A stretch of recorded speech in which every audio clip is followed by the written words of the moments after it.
Љубовта кон животните е првиот мотив зошто некој се запишува на факултетот за ветеринарна медицина. Но дали само љубовта е доволна?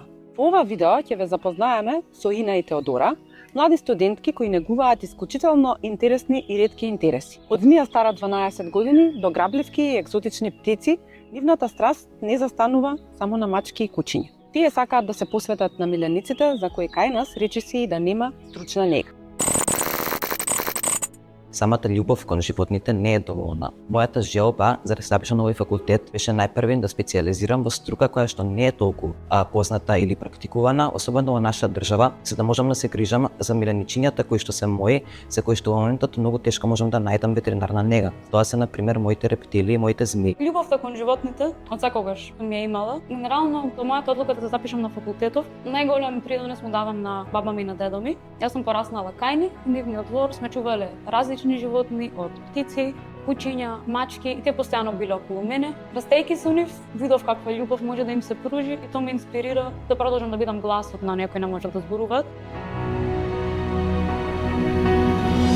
Моментално не повеќе што би сакала да работам и што се гледам себе си е тоа дека сакам да специјализирам во птици и екзотични птици и живина. Имам некоја посебна приврзаност со нив, некој феномен ми се мене птиците.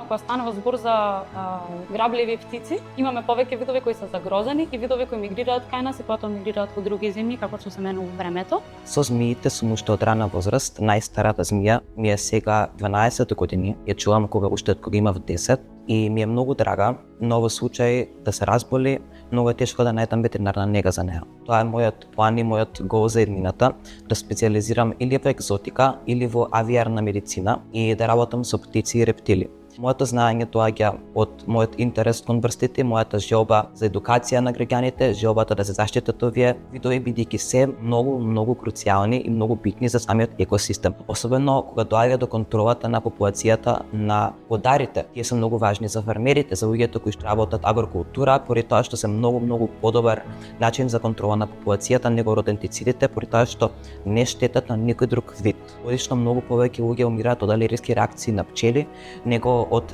каснување од змија. Имаме летни школи, каде што се оди на недела-две и се изучуваат некои си целни теми што се актуелни. Имаме можности за студирање во странство на еден семестар, генерално многу студенти одат во Хрватска. Има многу можности во текот на летото да се завршува летната пракса во странство, во земја по избор на самиот студент и сето тоа доаѓа и со стипендија. Имаме ние слушање на теорија, исто колку што имаме и учество во пракса. Имаме пракса во клиника, имаме пракса на фарма. Претходните години сме били во лабораторија, сме работеле на различни тестови. Знаете, праксата е особено битна во ветеринарната медицина, зашто теоријата без пракса е слепа, а праксата без теорија е глува.